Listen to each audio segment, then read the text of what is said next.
열왕기상 6장 11절부터 13절 같이 읽겠습니다. 여호와의 말씀이 솔로몬에게 임하여 이르시되 내가 지금 이 성전을 건축하니 내가 만일 내 법도를 따르며 내 율례를 행하며 내 모든 계명을 지켜 그대로 행하면 내가 내 아버지 다윗에게 한 말을 내게 확실히 이룰 것이요 이스라엘 자손 가운데 거하며 내 백성 이스라엘을 버리지 아니하리라 하셨더라. 아멘. 오늘의 말씀 묵상은 하나님은 성전 건축을 기뻐하실까? 라는 질문으로 시작됩니다. 과거로부터 많은 목회자들과 성도들의 평생의 소원 중에 하나가 바로 성전 건축이었습니다. 그것은 바로 먼저는 하나님께서 기뻐하실 거라는 이유였고, 둘째는 내가 하나님을 위해서 큰 일을 해드렸다고 하는 자랑이 될 수 있었기 때문입니다. 하지만 이러한 사고에는 여러 가지의 오류와 잘못들이 있었습니다.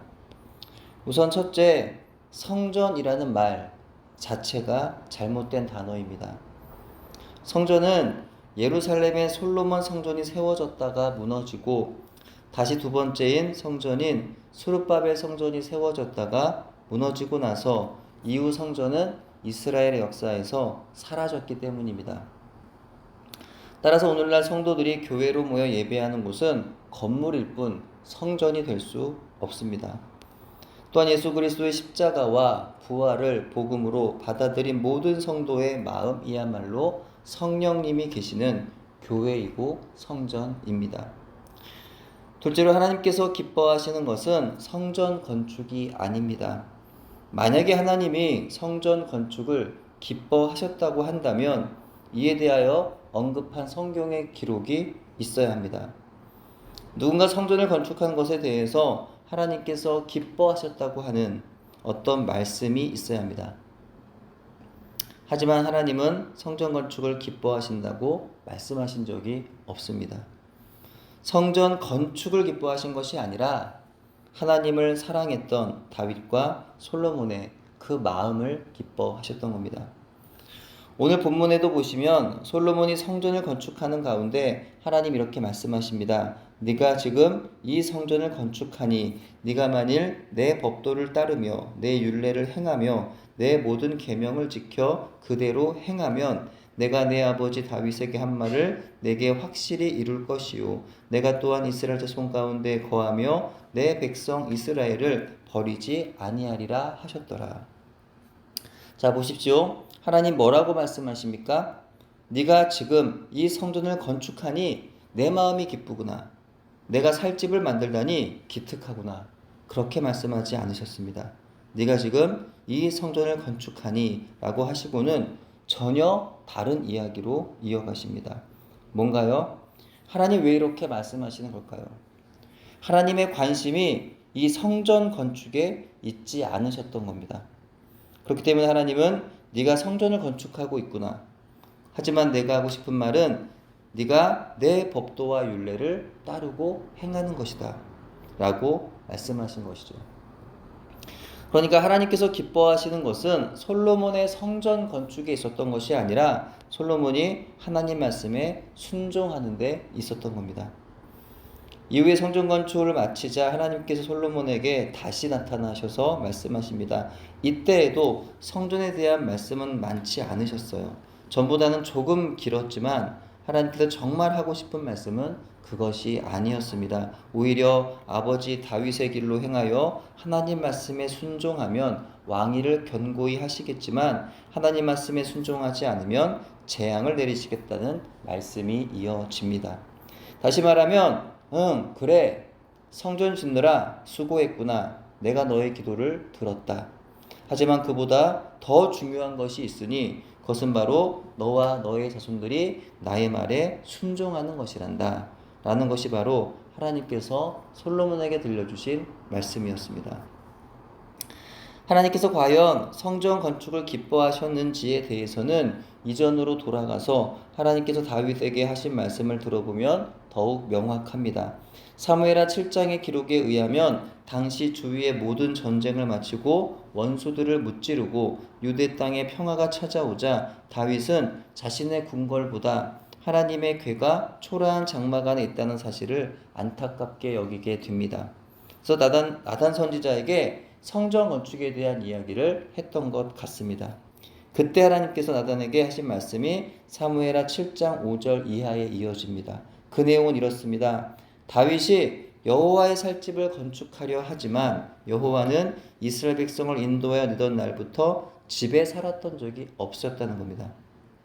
장막 안에 거하셨고 이스라엘 백성 중에 어느 누구에게도 백향목으로 자신의 집을 지으라고 명한 적이 없으셨다는 것입니다. 그리고 하시는 말씀이 다윗이 하나님을 위하여 집을 지으려 하였지만 오히려 하나님께서 다윗을 위하여 그를 이스라엘의 주권자로 삼으시고 항상 그와 함께 하시며 그의 이름을 위대하게 하시겠다고 약속해 주셨습니다. 이것은 무엇을 의미합니까? 하나님은 성전 건축을 기뻐하지 않으실 뿐만 아니라 세 번째, 하나님을 위하여 인간이 무엇을 할 수 있는 것이 아니라는 겁니다. 다윗이 하나님을 위해 할 일은요, 아무것도 없었습니다. 모든 것이 하나님의 은혜임을 고백하고 찬양하는 것만이 다윗이 할 일이었던 겁니다. 역대상 29장 14절입니다. 나와 내 백성이 무엇이기에 이처럼 즐거운 마음으로 드릴 힘이 있었나이까? 모든 것이 주께로 말미암아 싸우니 우리가 주의 손에서 받은 것으로 주께 드렸을 뿐이니이다. 그렇습니다. 다윗의 이 감사의 기도 그대로 우리가 주를 위해 무언가를 해드리는 것이 아닙니다. 그저 우리는 주님이 주신 것을 기쁘게 다시 올려드리는 것뿐입니다. 사실 성전이라는 것 자체가 하나님께는 필요가 없습니다.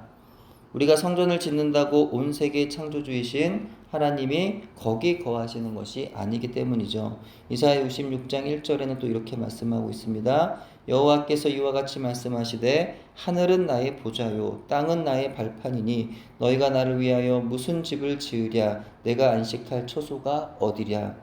하늘이 하나님의 보좌이고 땅은 하나님의 발판에 불과합니다. 근데 인간인 우리가 어떻게 하나님을 위해서 집을 지을 수가 있다는 말인가요? 그런데요, 하나님께서 성전을 지으라 라고 말씀하셨던 때도 있었습니다. 에스라 1장 3절에 의하면 하나님께서 바사국의 포로로 있던 이스라엘 백성들에게 고레스 왕을 통하여 예루살렘으로 올라가 성전을 건축하라는 장면이 등장합니다. 이후에 이스라엘 백성은 왕의 명령대로 이스라엘로 돌아가 성전을 짓습니다. 성전을 다시 지으면서 그들은 다윗과 솔로몬의 시대가 다시 오기를 소망했을 것입니다. 하지만 이후에 그들이 다시 지은 성전도 무너지고 말죠. 이는 사람이 지은 성전이 결코 희망이 될 수 없다는 것을 의미합니다. 이스라엘의 첫 번째 성전은 솔로몬 성전으로서 대단히 화려했습니다. 하지만 이스라엘 백성은 그 성전을 별로 귀히 여기지 않았습니다. 이후 하나님의 심판으로 바벨론이 쳐들어와 성전을 부서뜨립니다. 두 번째 에스라 시대에 수룹바벨을 중심으로 다시 건축된 수룹바벨 성전은 솔로몬 시대 그것과는 비교할 수 없는 초라한 모습의 성전이었습니다. 하지만 그 성전이라도 지을 수 있었다는 것에 이스라엘 백성이요 감격합니다. 하지만 그 성전도 로마에 의하여 무너지고 맙니다. 이후에 예수님 시대에 와서 성전이 또다시 세워지게 되죠. 유대인이 아닌 왕이 유대인들에게 잘 보이기 위하여 성전을 세웠던 것인데 그것이 바로 세 번째 성전인 헤롯 성전입니다. 이는 이스라엘 백성은 인정하지 않는 성전이었는데요. 근데 예수님이 죽으시고 부활 승천하신 이후에 그 성전 역시도 로마에 의하여 벽 하나 남기고는 다시 무너져 내렸던 겁니다. 그리고 그 자리에 이슬람 사원이 세워져 있는 것이죠. 이게 바로 역사적으로 예루살렘 성전의 이야기입니다. 하나님은 이와 같이 세 번에 걸쳐 세워진 성전을 번번이 무너뜨리십니다. 기껏 어렵게 세운 성전을 왜 그렇게 하셨던 걸까요? 하나님 왜 이스라엘의 희망인 성전을 보호해 주지 않으셨던 걸까요? 그 이유는 바로 그들의 진짜 희망이 되어야 하는 것은 성전이 아니었기 때문입니다. 그들이 정말 건축해야 하는 것은 성전이 아니었기 때문입니다. 그들의 참 소망이 되는 분으로서 그들이 지어야 하는 성전은 바로 예수 그리스도이십니다. 화려하고 멋진 건물이 아니라 언제든 무너질 수 있는 성전이 아니라 영원히 무너지지 않는 예수 그리스도라고 하는 성전을 우리는 세워야 하는 것입니다. 마가복음 14장 58절에 우리가 그의 말을 들으니 손으로 지은 이 성전을 내가 헐고 손으로 짓지 아니한 다른 성전을 사흘 동안에 지으리라 하더라 하되, 여기서 손으로 지은 성전은 헤롯 성전을 말하는 것이고요. 손으로 짓지 아니한 다른 성전은 예수님 자신을 말하는 겁니다.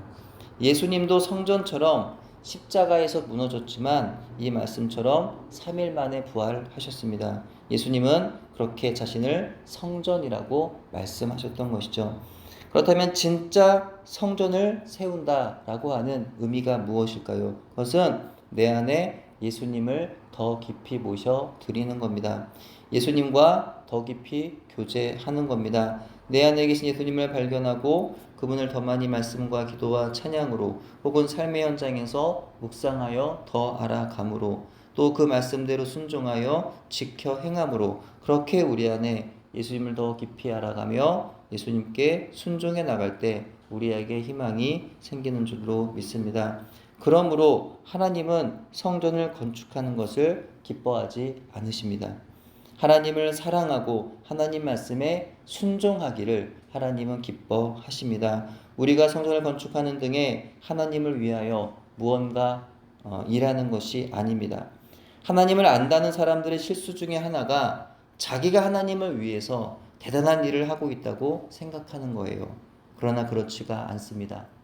아마도 하나님의 법궤를 운반하는 과정에서 소가 뛰어 흔들리던 수레와 궤를 붙들었다가 죽었던 우스다 역시도 자신이 하나님을 위해서 일하고 있다고 여겼을 것입니다. 하지만 이후에 오베데돔의 집에 머물러 있던 법궤가 다시 다윗성으로 들어올 때에 다윗은 그저 기뻐 춤을 추었습니다. 그래서 무엇을 의미하고 어떤 교훈을 우리에게 주는 걸까요? 바로 하나님께서 기뻐하시는 것은 우리가 하나님을 위해서 무언가 많은 일을 하는 것이 아니라는 거예요. 하나님 기뻐하시는 것은 우리가 하나님을 사랑하고 하나님 말씀에 순종하는 겁니다. 하나님을 사랑해서 전심으로 그분을 예배하는 겁니다. 오늘 하나님께서 나의 삶을 통하여 무엇을 기뻐 받으실지를 묵상해 보는 하루가 되기를 바랍니다.